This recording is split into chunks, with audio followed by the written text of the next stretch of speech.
Auto আমাদের এই station থেকে নামিয়ে দিল একদম আশ্রমের গেটের কাছে। 15 টাকা করে ভাড়া, কিন্তু প্যাসেঞ্জার হচ্ছে না দেখে আমরা দুজনে 4 জনে ভাড়া দিলাম, আর একজন অন্য ছিল। এই যে শ্রীরামকৃষ্ণ আশ্রম নিমতি, এখানে আমরা ঢুকবো। চলুন আশ্রমের পরিবেশটা একটু দেখি।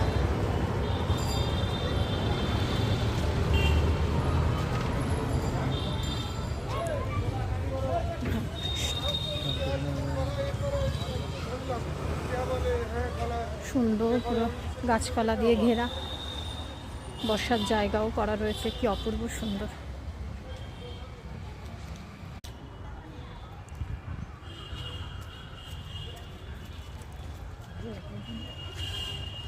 খুব সুন্দর আশ্রম, অপূর্ব সুন্দর এই আশ্রমের পরিবেশ, গাছপালা দিয়ে ঘেরা, আর এই সামনেই হচ্ছে মন্দির। তো আগে আমাদের নাম তো মানে আমরা ফোনে বুক করেছিলাম রুম কৈখালির।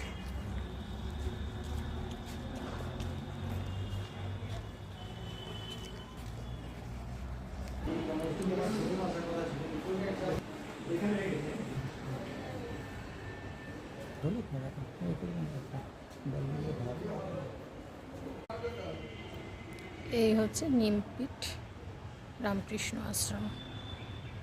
ভেতরে ঢুকবো, কিন্তু ভেতরে তো মোবাইল অ্যালাউড নয়।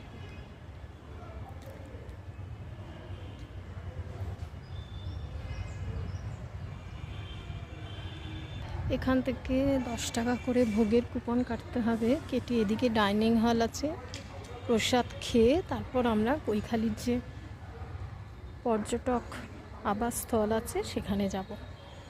তো এখন তো বাজে 10টা, সাড়ে 10টা, 11টার সময় মহারাজ আসবেন, ওনাকে আমরা বুক করে রেখেছি ফোনে।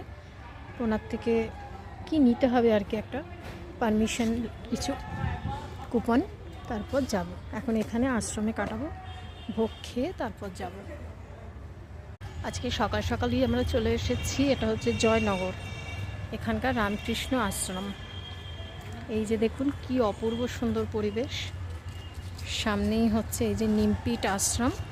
এই আশ্রমের ভেতরে আপনাদের দেখাতে পারবো না, মোবাইল নট অ্যালাউড, একটু পাশটাই ঘুরে দেখাচ্ছি।